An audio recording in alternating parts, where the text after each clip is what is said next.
ओम नमः शिवाय। शिवजी सदा सहाय। ओम नमः शिवाय। गुरुजी सदा सहाय।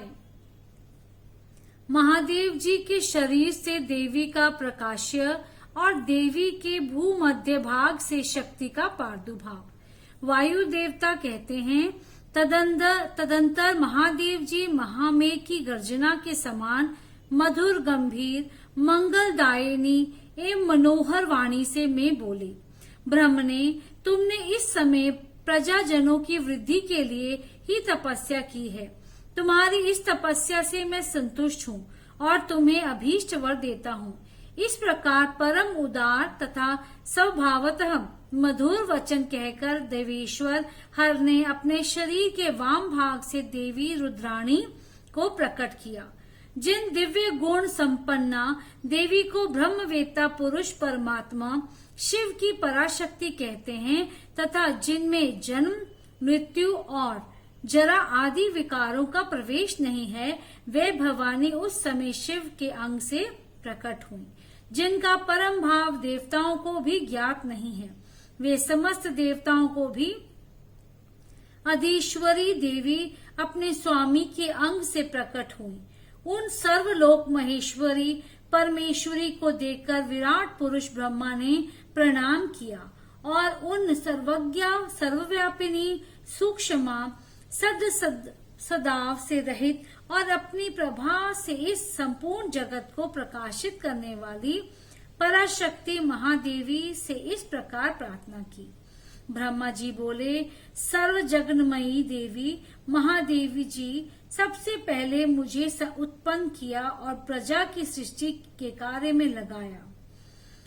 इनकी आज्ञा से मैं समस्त जगत की सृष्टि करता हूँ। किंतु देवी, मेरे मानसिक संकल्प में रचे गए देवता आदि समस्त प्राणी बारंबार सृष्टि करने पर भी बढ़ नहीं रहे हैं। अतः अब मैं मैथुनी सृष्टि करके ही अपनी सारी प्रजा को बढ़ाना चाहता हूँ। आपके पहले नारी कुल का प्रादुर्भाव नहीं हुआ था, इसीलिए नारी कुल की सृष्टि करने के लिए मुझ में शक्ति नहीं है। संपूर्ण शक्तियों का आविर्भाव आपसे ही होता है।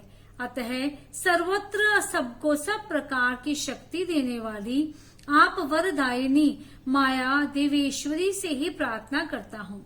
संसार भय को दूर करने वाली सर्वव्यापिनी देवी, इस चराचर जगत की वृद्धि के लिए आप अपने एक अंश से मेरे पुत्र दक्ष की पुत्री हो जाइए। ब्रह्म योगिनी ब्रह्मा के इस प्रकार याचना करने पर देवी रुद्राणी ने अपने भुवों के मध्य भाग से अपने ही समान कांतिमती एक शक्ति प्रकट की। उसे देखकर देवेश्वर हर ने हंसते हुए कहा, तुम तपस्या द्वारा ब्रह्मा जी की आराधना करके उनका मनोरथ पूर्ण करो। परमेश्वरी शिव की इस आज्ञा को शिरोधार्य करके वह देवी ब्रह्मा जी की प्रार्थना के अनुसार दक्ष की पुत्री हो गई।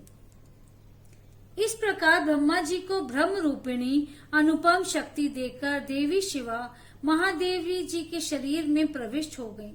फिर महादेव जी भी अंतर्ध्यान हो गए। तभी से इस जगत के भीतर स्त्री जाति में भोग प्रतिष्ठित हुआ और मैथुन द्वारा प्रजा की सृष्टि का कार्य चलने लगा। मुनिवरों, इससे ब्रह्मा जी को भी आनंद और संतोष प्राप्त हुआ। देवी से शक्ति के प्रादुर्भाव का यह सारा प्रसंग मैंने तुम्हें कह सुनाया। प्राणियों की सृष्टि के प्रसंग में इस विषय का वर्णन किया गया है। यह पुण्य ही वृद्धि करने वाला है, अतः अवश्य सुनने योग्य है। जो प्रतिदिन देवी से शक्ति के प्रादुर्भाव की इस कथा का कीर्तन करता है, उसे सब प्रकार का पुण्य प्राप्त होता है तथा वह शुभ लक्षण पुत्र पाता है। अध्याय 16 संपूर्ण।